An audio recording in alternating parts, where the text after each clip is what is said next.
Hi, I'm Craig, and I help veterans go from feeling stuck and unseen after service to living with confidence, connection, and purpose so that they can thrive in civilian life and relationships. Hey, vets and families, welcome back to the channel. It's Craig from Royal Rock. Thank you so much for joining me. We are here to help you reclaim your purpose, strengthen relationships, and live royally and live well. Today, we're going to go over if your claim was denied or contains errors. We don't want you to wait to file that claim or wait to do something about it. Today, we're going to talk about filing a higher level review using VA Form 20 TAC 0996. So a more experienced decision review officer can re-examine your case without needing new evidence. Remember in the last video, we talked about the supplemental claims process where you submit new and relevant evidence. Well, this time we are talking about the HLR, where you don't need any new and relevant evidence. You are just submitting your claim to be reviewed because you believe that that you want a higher level individual to review the evidence that you've already submitted. So we'll cover what you can and cannot submit, how to file correctly, and how to request an informal phone conference to point out the errors that you have on the form. And most importantly, we're going to get to a particular point in the video where I am going to pull up the HLR form, the VA Form 20 TAC 0996, and we're going to walk through the form, much like we did with the supplemental claims form,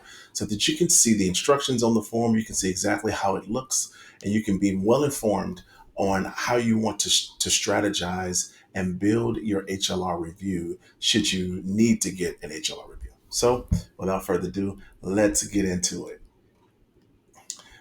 Okay, so the first thing we always do is we try to define things on the channel. So what is a higher level review? Well, an HLR is defined as a VA appeals option where a more experienced decision review officer reevaluates your claim based solely on the evidence already in your file. Okay. In this case, there is no new evidence allowed. And this is the reason why, if you go for a higher level review, I would admonish and advocate that veterans be fully prepared to do so. Oftentimes, before going to a higher level review, veterans will have an attorney or someone who is an expert in VA claims look over their claim before actually sitting in a hearing before a higher level review or before submitting a higher level review to the direct review officer, to the DRO, decision review officer, the DRO. So a higher level review means you don't get to submit new evidence. You just go with the evidence that you have. And who reviews your higher level review? Well, we mentioned the name of that individual before. He or she will be called the decision review officer or the DRO. This is a senior rater with more training and authority than initial claims processors. Listen, people make mistakes. Oftentimes, there might be something that someone missed. Um, the old saying is two more eyes are always better than four. So the more sets of eyes that you have on something, the better you're able to find some of those situations or some of those claim errors that were not present to the naked eye from the first reviewer. So this is someone who's more experienced, who is a senior rater and has been doing it for much longer. Here's a review of what you can and cannot submit when you submit a higher level review. You can't submit new evidence. We've already talked about that. Only existing evidence is reviewed. And we're going to learn more about that when we walk through step by step the HLR review form, the VA 20 TAG 0996. And you can submit appeals to include arguments about potential legal or factual errors in how the evidence was applied. So what we're talking about when we submit a higher level review is we're talking about how was the evidence that we've already submitted applied and how did it play into the decision that was made by the VA on our claim. Okay, family, so let's take a look at the instructions that we have here up on the form for completing a decision review request. If you'll notice, just like on the VA supplemental claims form, it also said the same thing. It says instructions for completing a decision review request, supplemental claim. This is the next step up. So it says it's titled the same way, except this is for a higher level review. And we're going to read through each element of this form because I really want you all to have an understanding of the purpose of the higher level review. So the first thing we see here is important. Please read the instructions carefully to help you complete this form. Some parts of this form contain notes or specific instructions for completing that section. Filling out this form completely and accurately, and this is something that we saw before on the supplemental claims form. Look at the sentence here. Filling out this form completely and accurately will decrease the amount of time it takes to process your higher level review request. Okay, so just a note, if you're noting on all these forms, there's a theme that the VA is saying, listen, read all the instructions that we send you on these forms, right? If you read all the instructions and you fill out the forms and you fill out the paperwork and the documentation adequately, it will reduce the amount of time it takes for us to review. Why? Because it's current, accurate, and complete. It's in date order. You have all of your facts in a row. You're crossing your T's and you're dotting your I's, and you're making sure that the VA understands specifically what your story is and how your claim is being built. So you will use this form to request a higher level review of a decision you received. A higher level review is a new review of an issue or issues previously decided by the Department of Veterans Affairs based on the evidence of record at the time that the VA issued notice of the prior decision. This form must be received by the VA, watch this guys, within 1 year of the date the VA provided notice of our decision. Okay, it's really important that you um, pay attention to these effective dates. And most effective dates of when these forms are due are on the actual instructions in the form. So it's letting you know right there within 1 year, the date VA provided notice of our decision. That's when they have to get that higher level review form in. Okay. So here's what to know about the higher level review. The reviewer will not consider any evidence received after the notification date of the prior decision. A higher level review may not be requested for the review of a higher level review decision or a BVA decision. So you can't use this form to request a review of an HLR or a BVA. And we'll talk about BVAs in the next video, which is the Board of Veterans Appeals. For additional information on the higher level review process or a list of review options that allow the VA to consider new evidence and how to file, visit va.gov. And so the next section here, if I scroll down a little bit, it says you may contact your accredited representative, attorney, claims agent, or veteran service organization to assist you. If you have not already selected a representative, or if you want to change a representative, a searchable database of VA recognized VSOs, VSO representatives, VA accredited attorneys, and claims agents is available here. Now, listen, I am going to, as I did before in the last video, I'm going to link, I'm going to provide a link in the description of the video to this form. And on this form, it's got those other links that they talk about. Okay. So we're not going to go into all of the links. But you see that they are all laid out for you here on the form. If you want to know more information before you file your forms and before you file your higher level review, you can find it on the form, on the links here on the form. Okay. You may request to have your higher level review conducted at either the same or different office within the agency of original jurisdiction that decided your issue. Please note that decisions on certain types of issues are processed at only a single VA office or facility and therefore can only be reviewed at a specific office. Very important to understand that certain types of issues, there's specific offices that are designated to handle higher level reviews for that particular claim, and so it can only be handled at that office. For more information on VHA healthcare services, visit that website to learn more about VHA healthcare services. And these forms always give you more resources for more questions that you might have on the process as a whole, and even on other claims that may not be associated with your benefits claims. Let's get down to some specific instructions for the decision review request. Higher level review. So section 1 is going to talk about the veteran's identification information. I'm not going to go over this, much like some of the other forms that we've covered on the channel and some of the other forms that are available publicly from the VA. It's just identification information, your name, your social security number, all of those things. Section 2, claimant's identification information, if other than the veteran. Same thing. If someone's filing a claim on your behalf, power of attorney, or fiduciary or someone like that, then that's that section they'll fill out so that they can know, hey, I'm submitting this claim on behalf of someone else. Okay. Section 3 is the benefit type. You'll just check a box to let us know what it is. And all of these sections will be a little bit lower on the form here in just a second. I'll get down there. But this is just a review on instructions on how to fill out each section. Okay. Um, Form may only be submitted for review of one benefit type. Important to read all of these sections because it tells you what this form is used for. Because I'm going to tell you guys, and this is the problem that is associated with a lot of veterans. Veterans will just be shooting stuff into the VA, sending stuff to the VA, putting stuff on paper, nothing on the form, just sending it to the VA, mailing it to the VA, submitting it, downloading it through Quick Submit or VA.gov, and you wonder why nobody's looking at your claim. It's because you're not submitting it the right way. Pay attention, read everything that's on the form, read the instructions on the form, and know what type of benefits that you can submit for. Like this one, it says you can only submit it for review of an issue related to one benefit type.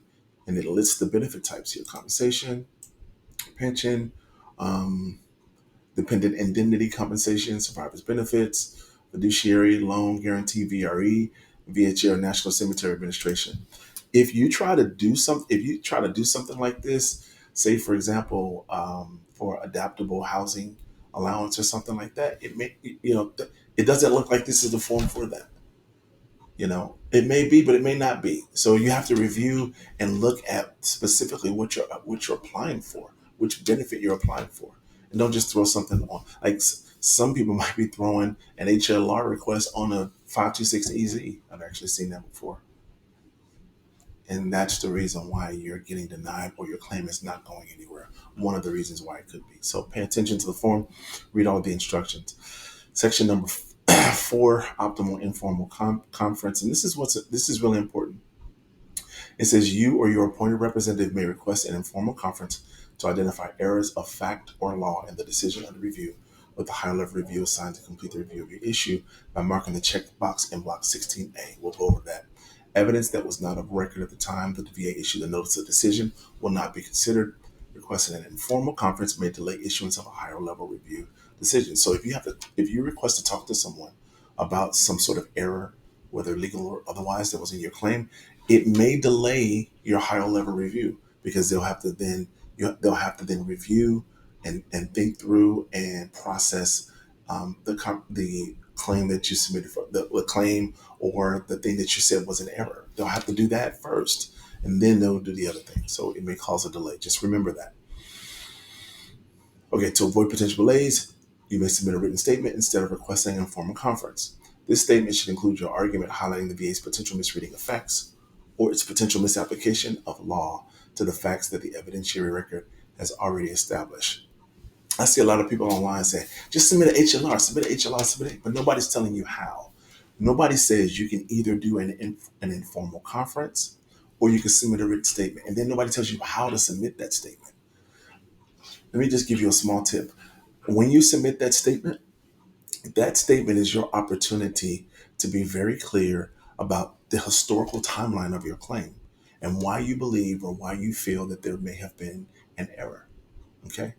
And guess what? This also counts as evidence toward, in a sense, towards your higher level review. It's not new and relevant. It's not new evidence, but it's a relevant distinction and a relevant statement pertaining to what you want the DRO to review. All right. So be careful when you write that statement. Be clear. Be concise. Right. Communicate very directly and respectfully what you would like reviewed. Right. And that statement is an opportunity for you to be able to do that. If you want, if you, I won't do it in this video, but if you want me to, well, no, it doesn't matter if you want me to. Now I'm just going to do it. I am going to do another video specifically talking about this section, how to write an HLR statement if you need to write one. Okay, and we'll come up with a scenario, and we'll do that. Okay. In fact, I think I may have to do one for a potential client that I have. So it'll be good practice.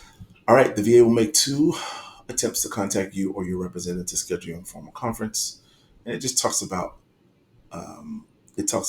all the forms you need if somebody submits it on your behalf and what you have to do for the informal conference. Okay. All right. And so this covers section 4. Okay, so now let's look at section 5 as we're moving through the form. And honestly, this form is only 5 pages long. I just want you to understand the instructions, the overview, and how to properly fill it out so that when you begin to build your higher level review case, you can build it correctly. Okay, section 5, issues for high level review. In item 18A, you should identify each issue decided by the VA which you would like included in your higher level review. Please refer to your VA decision notification letter for issues previously decided by the VA. This is the same thing that we talked about on the supplemental claim form.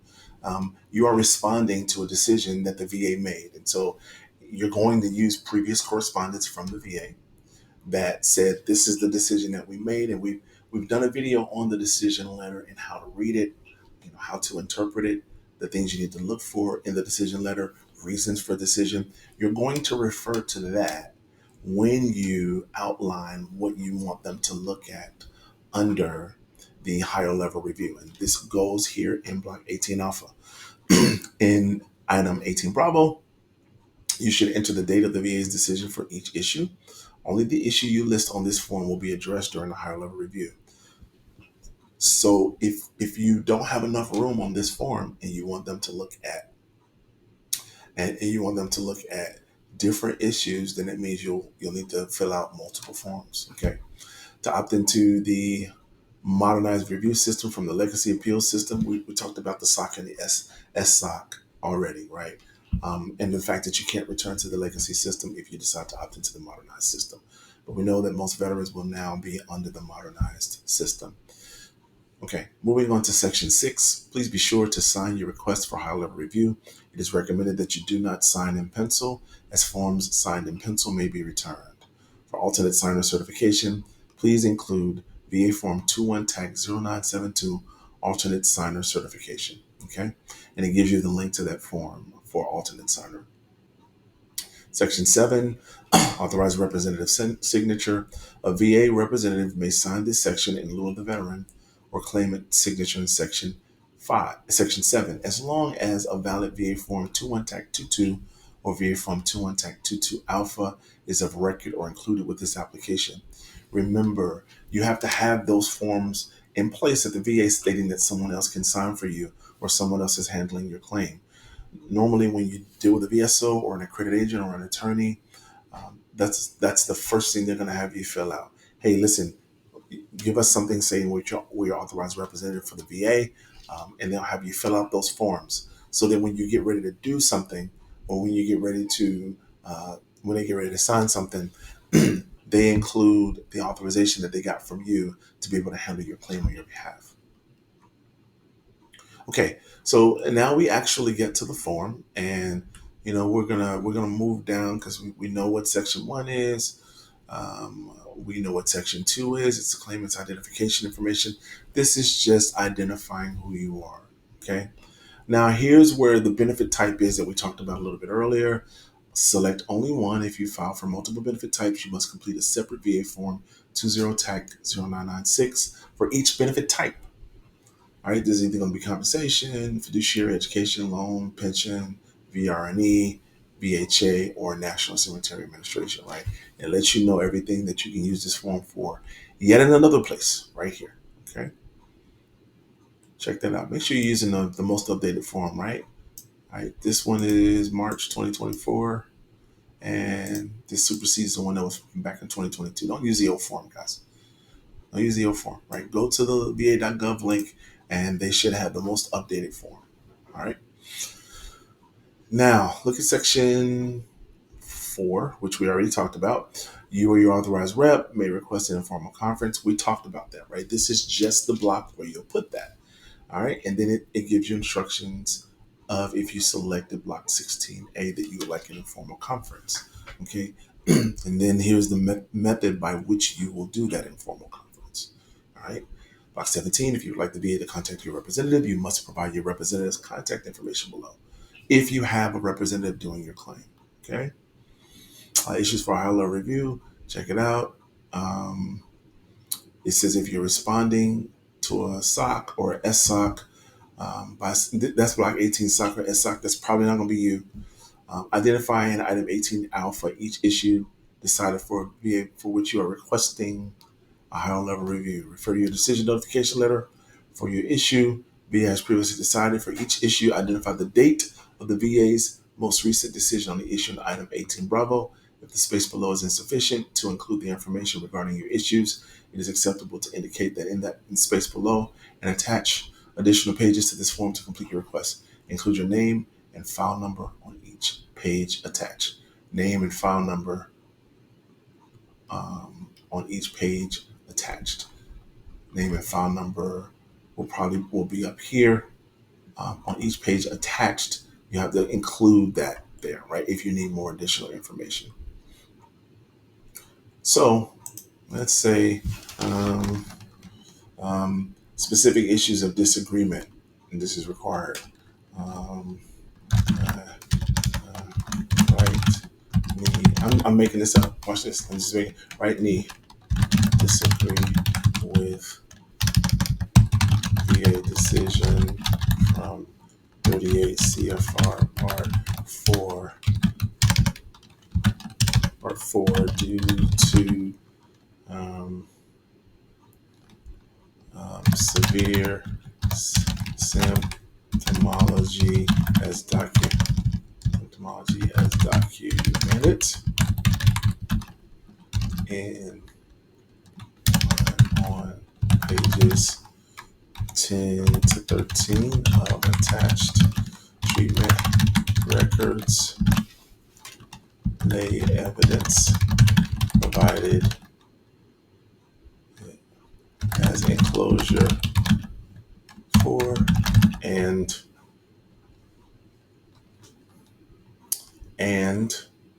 um, lay evidence provided as enclosure 4 uh, and personal document or personal statement provided as listen, this is just an example. As enclosure 5. And watch this. Respectfully. Okay. I just came up with that example for you right there. Okay. And then you put 02/15/2025. Right? Specific issue of disagreement. You put that in there, and then you'll put the date of the VA decision notice, right? Just an example of what you can do. All right. And then as you continue to move through, you'll see there's plenty of room here for other issues that you might have on certain decision letters. And then obviously, like every other form, section 6 is certification and signature. And section 7 is your authorized representative's signature. In a nutshell, that is the higher level review form. And a similar way, a way or an option to fill it out. If you want more information about that, again, I'm going to do another video about specific statements to write to support a higher level review. They will be respectful, they will be tactful, factual, and they will, with integrity, identify what your case is. So, hope this higher level review form review was helpful to you. Okay, vets and families, so let's wrap up and do a recap. So here's a higher level review in a nutshell. It's a fast reevaluation. A decision review officer rechecks your claim for VA errors using existing evidence only. No new documents are accepted. It's an optional informal conference where you can request a phone call to discuss legal or factual mistakes. This may slightly extend the 125-day average timeline typically, but it can clarify issues directly for what you need on your claim. So even though the timeline may be extended on the adjudication of it or the decision of it, it can still clarify things if a higher level review is submitted properly. This is best for veterans who are confident that the VA perhaps misapplied or overlooked evidence already in your file. Key trade-offs and best practices for the higher level review are there are pros and cons, just like with everything else. Pros are faster than supplemental claim and can correct VA mistakes without a full appeal, because the VA invests a high level of confidence in the DRO to be able to do that because of their experience and because of the claims that they've seen before. And so if they can do as many of those as they can without having to submit a supplemental claim and go through all the process, because they don't have to review new and relevant evidence, it can definitely be faster than submitting a supplemental claim. The cons is if you gain new medical or buddy statements, a supplemental claim is usually better. So remember, during an HLR, they can't review anything new on your behalf to try to strengthen your claim. They're looking at everything before that you got denied on. Okay, and you are essentially arguing that the VA was wrong about that. So the argument has to be strong if you decide to do an HLR. Here are some tips to avoid delays. Double check the benefit type, list issues with decision dates, sign in ink. You notice on that form we noticed it said don't sign in pencil. It says sign in ink or electronically sign, and include your representative's contact info if applicable. I want you to take action and win your claim. Okay. The next step is to review your decision letter and choose the right path. Um, HLR for VA errors, supplemental claim for new evidence. Remember that. Maybe that's a good way to think about it. If there are clear and unmistakable errors, if there are things that you feel the VA has misapplied, that's the time to use the HLR, because you believe, hey, my claim is strong. But if you have new and relevant evidence, you've been going to the doctor, you've got some new things that you want the VA to look at or review, or you'd like an examiner or RVSR to review it, then that's another opportunity to be able to do that. Get free resources, watch my full VA claim videos, and download my free PDF guides. Everything you need to file successfully. Listen, guys, I'm not just saying this. I'm very, very meticulous on how I do these videos, very meticulous on how I handle my clients, um, very attention to detail regarding the information, documentation, and review and strategy that we do. And so you'll get everything. And listen, I will also throw this in there. There are other content creators that you can watch and benefit greatly from. I am not the only one. So if you want to go at it alone, make sure you do your adequate and proper research. And I'm positive and confident that you will be able to do your claim on your own if that's what you choose to do. I want you to work with me.